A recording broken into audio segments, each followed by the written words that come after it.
అందరికీ నమస్కారం. అనంతపురం గ్రామీణం రుద్రంపేటకు సంబంధించిన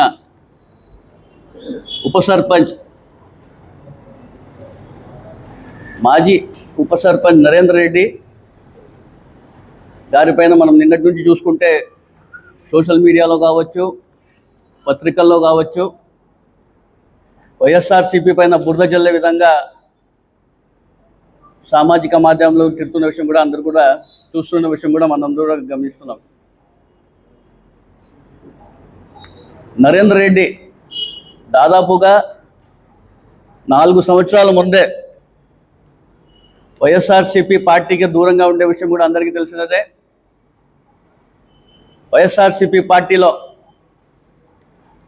ఆయన క్రమశిక్షణగా లేకుండా వలన పార్టీ నాయకులు కావచ్చు, అధిష్టానం ఆయనకి ఏ విధంగా దూరం పెట్టిన విషయం కూడా అందరికీ తెలిసినదే. ఈ మధ్యకాలంలో మనం చూసుకుంటే ఆయన ఉప సర్పంచ్గా ఉన్నప్పటికీ కూడా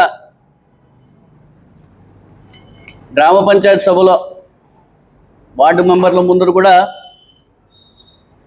వైఎస్ఆర్సీపీ నాయకులపైన ఆయన ఏ విధంగా విమర్శించిన విషయం కూడా అందరికీ తెలిసినదే. మీ అందరు కూడా ఒక వీడియోలో కూడా నేను చూపించడం జరుగుతుంది.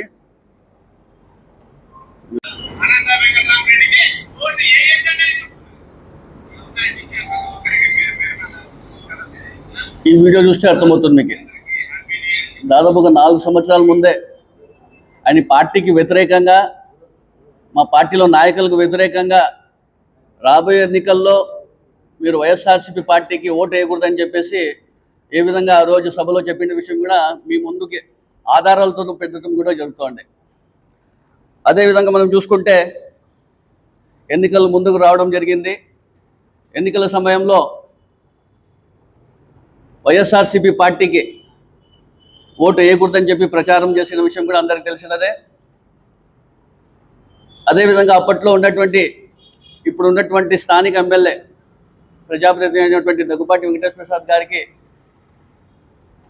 నరేందర్ రెడ్డి గారు పోయి కలవడం, అదేవిధంగా దగ్గుబాటి వెంకటేశ్వర ప్రసాద్ గారు కూడా నరేందర్ రెడ్డి గారికి ఇంటికి వెళ్ళి నాకు రాబోయే ఎన్నికల్లో ఖచ్చితంగా మద్దతు తెలపాలని చెప్పేసి కూడా ఆధారాలతో కూడా మీకు చూపడం జరుగుతుంది.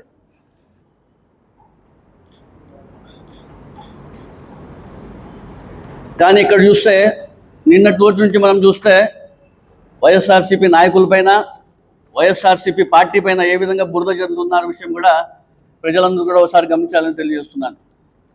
సరే, ఎన్నికలు అయిపోయాయి. ఎన్నికల్లో వైఎస్ఆర్సీపీ ఓడిపోవడం జరిగింది. ఓడిపోయిన తర్వాత మరి ఏ విధంగా నరేందర్ రెడ్డి గారు వెళ్ళి దగ్గుబాటి ప్రసాద్ గారికి కలిసిన విషయం కూడా ఒకసారి గమనించాల. ఏవైతే మీరు నిన్నటి రోజు నుంచి సోషల్ మీడియాలో నరేందర్ రెడ్డి గారు వైఎస్ఆర్సీపీ నాయకులు ఒక ఫోటోలు పెట్టి చూపిస్తున్నారు, అవన్నీ కూడా ఉన్నట్టువే. 4 సంవత్సరాల ముందు ఉండే ఫోటోలు ఇవన్నీ కూడా. 4 సంవత్సరాల ముందు ఉండే ఫోటోలు. ఆయన ఏ విధంగా అయితే క్రమశిక్షణలో పార్టీలో లేకుండా వలన పార్టీ అధిష్టానం ఆయనకు దూరం పెట్టిన విషయంతో ఆ తర్వాత సంఘటనలన్నీ కూడా మీకు ఇవన్నీ కూడా ఆధారాలతో చూపించడం కూడా జరుగుతుంది. అదేవిధంగా వైఎస్ఆర్సీపీ ఎన్నికల్లో ఓడిపోవడం, ఆ తర్వాత వైఎస్ఆర్సీపీ పార్టీ పైన వైఎస్ఆర్సీపీ నాయకులపైన ఉన్నటువంటి అక్కస్తో నరేందర్ రెడ్డి గారు ఆ రోజు నరేందర్ రెడ్డి గారు చూస్తే దాదాపుగా 101 టెంకాయలు కూడా కొట్టడం జరిగింది. ఏ విధంగా అక్కస్ ఉందో కూడా మీ అందరు కూడా చూపించడం జరుగుతుంది. ఇది కూడా ఒకసారి గమనించాలా. అతను సోషల్ మీడియాలో పోస్ట్ చేసిన నేను చూపించడం, ఆధారాలతో మీకు చూపించడం చెప్తాను. ఆ రోజు ఆంధ్రజ్యోతి కావచ్చు, ఈనాడులో కూడా, పత్రికల్లో కూడా రావడం జరిగింది ఇవన్నీ కూడా. కానీ ఈరోజు వైఎస్ఆర్సీపీ నేత, వైఎస్ఆర్సీపీ నాయకులపైన, వైఎస్ఆర్సీపీ పార్టీ పైన బురద చెల్లే విషయం మీరందరూ కూడా ఒకసారి గమనించాలని కూడా నేను పదేపదిగా మీ అందరూ తెలియజేస్తున్నాను. అదేవిధంగా చూసుకుంటే అధికారంలో ఇప్పుడు ఎవరున్నారు? ప్రజలందరూ కూడా ఒకసారి గమనించాలా. అధికారంలో ఎవరున్నారు చెప్పండి? గతంలో మనం ఎప్పుడైనా చూసామా ఇలాంటివి? గత 5 సంవత్సరాలుగా వైఎస్ఆర్సీపీ పాలన, వైఎస్ఆర్సీపీ ప్రభుత్వం ఏ విధంగా రాష్ట్రంలో కావచ్చు, నగరంలో ఏ విధంగా పరిపాలన కొనసాగించే విషయం కూడా అందరికీ చూసినాం. గత 5 సంవత్సరాలు ఎప్పుడైనా కూడా ఇలాంటి సంఘటనలు ఎప్పుడైనా జరిగినాయా? ఒకసారి చరిత్ర చూసుకోండి. గత 5 సంవత్సరాల్లో ఎప్పుడైనా ఇలాంటి సంఘటనలు జరిగినాయా? గత 5 సంవత్సరాలు ఏం జరిగినాయి? కూటమి ప్రభుత్వం అధికారంలోకి వచ్చిన 2 సంవత్సరాల్లో ఏ విధమైన సంఘటనలు జరుగుతున్నాయో కూడా ప్రజలందరూ కూడా ఒకసారి గమనించాలా. ఎక్కడ చూసినా కూడా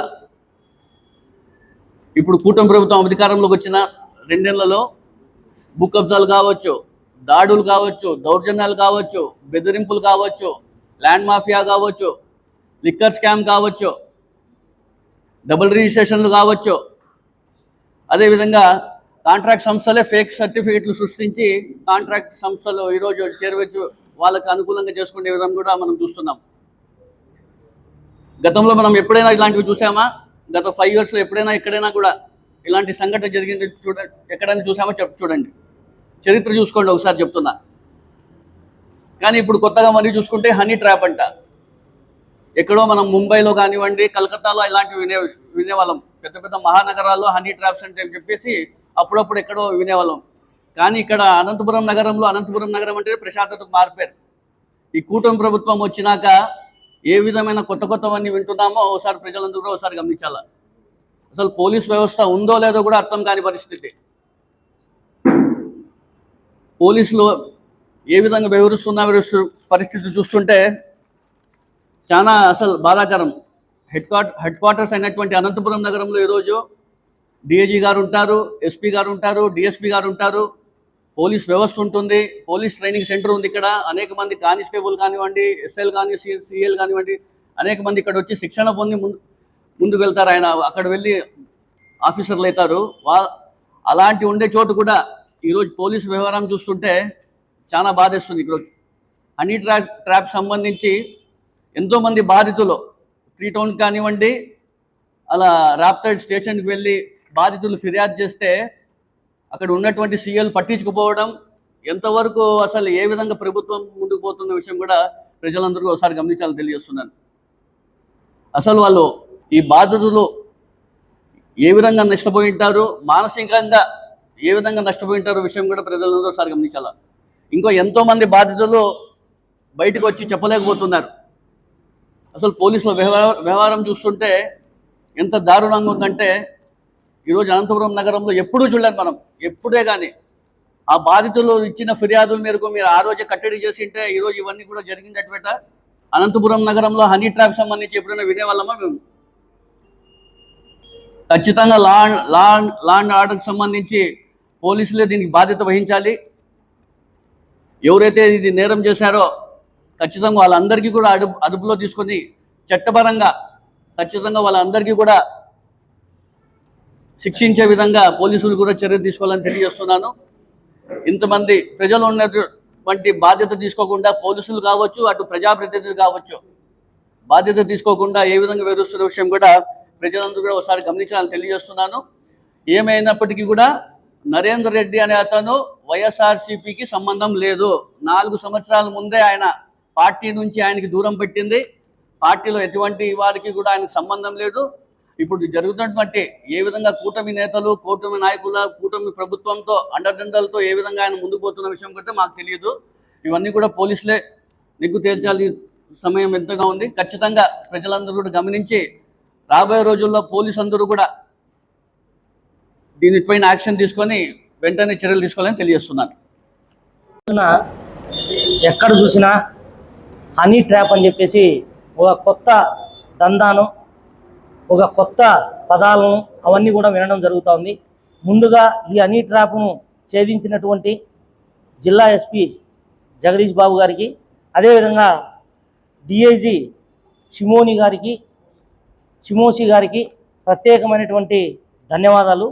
ఎందుకంటే అనంతపురంలో ఒకప్పుడు రైతు ఆత్మహత్యలు చూసాం, లేదా కరువుతో పంట పండగ రైతులు ఆత్మహత్య చేసే చూసుకున్నాం. కానీ ఇప్పుడు ఒక మనిషి ఇంకొక మనిషిని హింసించి మానసికంగా ఈరోజు ఆత్మహత్యల వైపు పురిగొలిపేటటువంటి ఈ హనీ ట్రాప్ లాంటివి ఛేదించినందుకు ముందుగా పోలీస్ డిపార్ట్మెంట్ వారికి, వైఎస్ఆర్ కాంగ్రెస్ పార్టీ తరఫున ప్రత్యేకమైనటువంటి కృతజ్ఞతలు.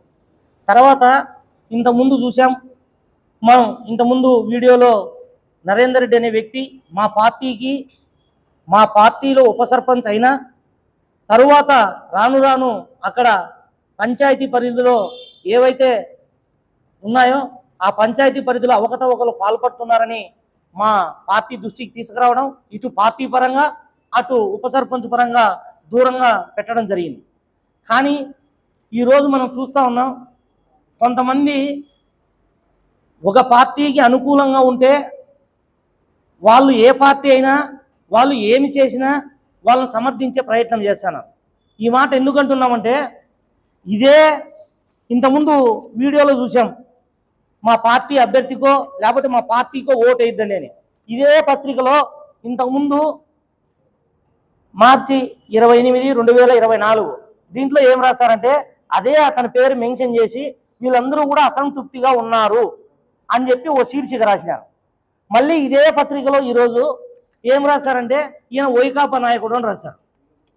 అంటే ఇది ఎక్కడ పోతుందంటే, ఏదైనా ఒక సంఘటన జరిగినప్పుడు దానిలో పత్రికా పరంగా వాళ్ళు చైతన్యపరచాల్సినటువంటి బాధ్యత వాళ్ళపైన ఉందని మర్చిపోతారో, లేదా వైసీపీ అంటే కక్షో లేకపోతే బురద చల్లేదానికోసమో ఈరోజు మళ్ళీ ఇట్లా వైకాపా నాయకుడేనా అని మళ్ళీ దీన్ని తెరపైకి తెస్తారు. అంటే ఇదే పత్రిక 2024 మార్చిలో మాత్రం అసంతృప్తిగా ఉన్నారు, పార్టీకి దూరంగా పెట్టారని వీళ్ళే చెప్తారు. మళ్ళీ ఈరోజు మాత్రం వీళ్ళే చెప్తారు. అంటే ఇది ప్రజలు పక్కదారి పట్టించేక, లేకపోతే వైఎస్ఆర్ పార్టీ అంటే కక్ష, లేకపోతే ఎందుకు ఇట్లా చేస్తున్నారని చెప్పేసి కూడా మేము వైఎస్ఆర్ కాంగ్రెస్ పార్టీగా అడుగుతా ఉన్నాం. ఎందుకంటే ఒకప్పుడు ఏదైనా ప్రజలకు ఉపయోగపడే వార్తలు వచ్చేటివి, ఇది ఎవ్వరికీ ఉపయోగం లేనిది. మేము వైఎస్ఆర్ పార్టీగా ఓటే డిమాండ్ చేస్తా ఉన్నాం, ఇతర పార్టీ నాయకులు కూడా ఓటే అప్పీల్ చేస్తా ఉన్నాం. ఇట్లాంటి సంఘటనలో ఎవరున్నా ఏ పార్టీ వాళ్ళున్నా ఖచ్చితంగా వీటిపైన కఠినమైనటువంటి చర్యలు తీసుకొని ఇటువంటివి అరికట్టాల్సిన బాధ్యత ఉంది. తర్వాత ఇంకొక ఛానల్లో ప్రముఖ ఛానల్, ఎందుకంటే మేము పేర్లు వాడితే మళ్ళీ అది ఒక తలకాయ. మేము ఎందుకంటే ఈ బాధ ఇది పార్టీలో నిజంగా పార్టీలో ఉండింటే రాసినా బాధలేదు. పార్టీలో ఇదే ఇంకొక ప్రముఖమైన ఛానల్ ఏం చెప్తుందంటే,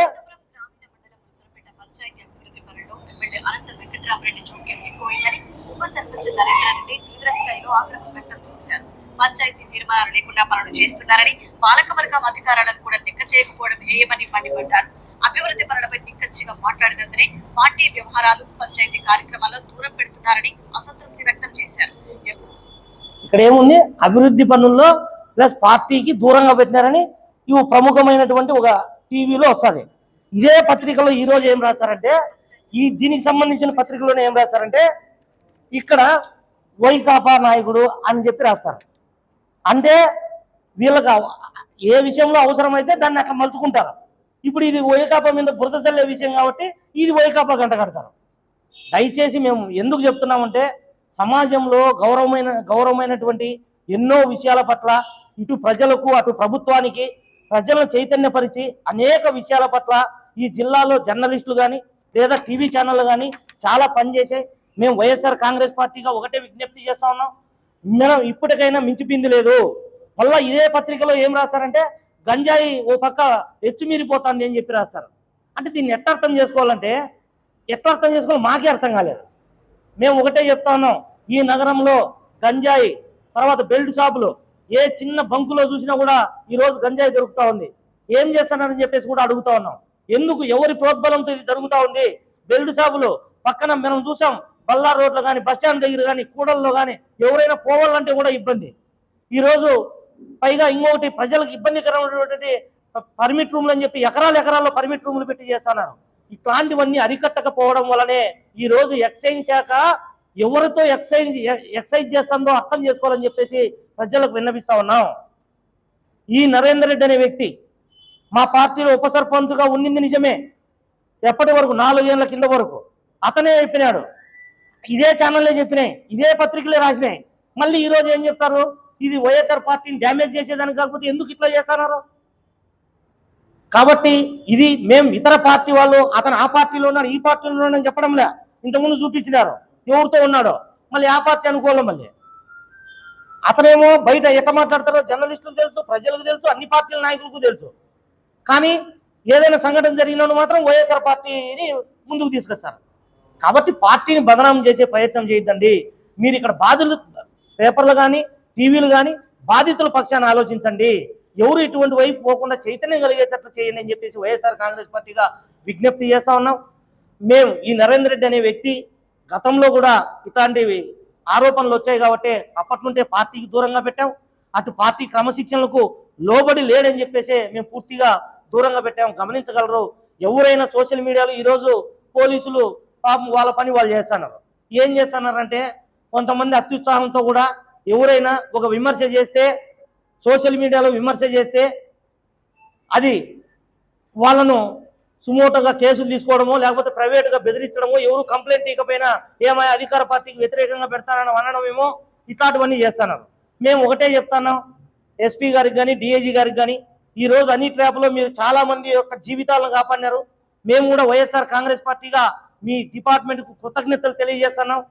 అన్ని విషయాల్లో కూడా మీకు కాకీకి బంధుత్వం లేకుండా, కాకీకి అధికార ప్రేమ లేకుండా, దీంట్లో అధికారులున్నా అనధికారులున్నా ఎంత పెద్ద వాళ్ళున్నా బయటికి తీసి వాళ్ళను బాధితులను రక్షించాలని చెప్పేసి డిమాండ్ చేస్తూ ఈ నరేందర్ రెడ్డికి వైఎస్ఆర్ కాంగ్రెస్ పార్టీకి సంబంధం లేదు. ఒకసారి మీడియా మిత్రులు కానీ లేదా సోషల్ మీడియా పెట్టే వాళ్ళు కానీ గమనించాలని చెప్పేసి కూడా విజ్ఞప్తి చేస్తాం.